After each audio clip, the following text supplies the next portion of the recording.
Hi friends, good morning. இன்றைக்கி பாசிப்பருப்பு சாம்பார் வைக்கலாம் அப்படின்னு சொல்லிட்டு இட்லிக்கு நான் பாசிப்பருப்பு, பூண்டு, 2-3 தக்காளி போட்டு நான் நல்லா வேக வச்சு எடுத்து மசிச்சிட்டேன் பாருங்கள். இப்போ நான் கடுகு எடுத்துக்கிட்டேன். அதுக்கப்புறம் பூண்டு தட்டி வச்சுருக்கேன், காஞ்ச மிளகா, வெங்காயம், கொத்தமல்லி, கருவேப்பிலை, தக்காளி கொஞ்சம் வாசனைக்காக பூண்டு ஏற்கனவே நான் 10 பல்லு பூண்டு போட்டிருக்கேன். இப்போ ஒரு 2 பல்லு நான் நசுக்கி வச்சுருக்கேன். எதுக்குன்னா டேஸ்ட்டாக இருக்கும், வாசனையாக இருக்கும்.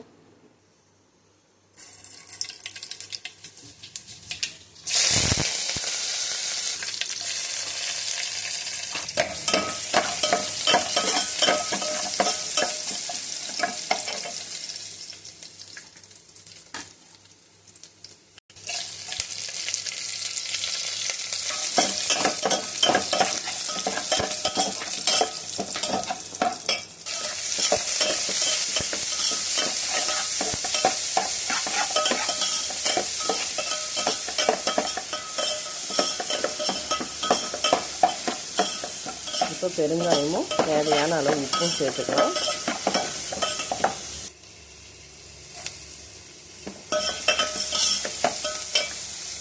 நான் இஞ்சி பெருங்காயம் சேர்த்துக்கிறேன்.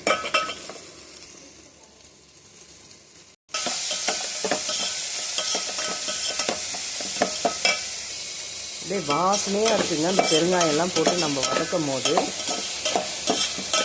இந்த பூண்டும் நம்ம இப்படி எண்ணெயில் போட்டு ஒரு 2 பல்லு தட்டி போட்டு வதக்கணும்னா சாம்பார் சாப்பிடும் போது அந்த பூண்டும் பெருங்காயம் காஞ்ச மிளகா அது ஒரு மாதிரி டிஃப்ரெண்ட் டேஸ்ட்டாக இருக்குங்க. நான் அப்படி தட்டும் போது பெருங்காயம் தப்பாக கூட அப்படியே போய் விழுந்துச்சுங்க. நான் ஓப்பன் ஆகலை. சாம்பாருக்கு நான் மஞ்சள் தூள் ஆட் பண்ணிக்கிறேன். இப்போ சாம்பாரை நல்லா கிளறி விட்டுக்கலாம். இப்போ நம்ம தேவையான அளவு தண்ணி கூட நம்ம ஆட் பண்ணிக்கலாம்.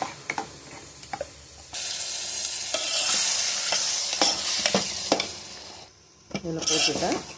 இப்போது நம்ம தேவையான அளவு தண்ணி போட்டுக்கலாம்னு சொன்னால் அந்த குக்கரை நம்ம ஒரு அலசி இதில் போட்டுக்கலாம். காஞ்ச மிளகாவை தான் போட்டிருக்கோம். கொஞ்சமாக வெறும் மிளகாய்கள் போட்டுக்கோங்க, போதும். சும்மா அந்த டேஸ்ட்டுக்காக மட்டும்தான். சாம்பார் நல்லா கொதிக்குது. இப்போ நம்ம கொத்தமல்லி தழை போட்டு ஒரு கொதி வந்ததும் இறக்கிடலாம். இட்லியும் ரெடி ஆயிடுச்சு. இட்லி கூட ரெடி ஆயிடுச்சு. சூப்பரான பாசிப்பருப்பு சாம்பார் ரெடி ஆயிடுச்சு. மல்லிப்பூ மாதிரி இட்லி ரெடி ஆயிடுச்சு பாருங்கள். சூப்பராக பாருங்க. அப்படியே அமுத்துனா ஆவரி போக சூடாக இட்லி வச்சுட்டேன். இதில் சாம்பார் போட்டுக்கலாம். பாசிப்பருப்பு சாம்பார் எப்படி இருக்குன்னு பார்க்கலாமா? சூப்பரான பாசிப்பருப்பு சாம்பார் இட்லி ரெடி ஆயிடுச்சு. இது பாருங்க, சாஃப்டாக இருக்குது. சாப்பிட்றதுக்கு ரொம்ப நல்லாயிருக்கும், டேஸ்ட்டாக. வாங்க ஃப்ரெண்ட்ஸ், சாப்பிட்லாம். Thank you, bye friends.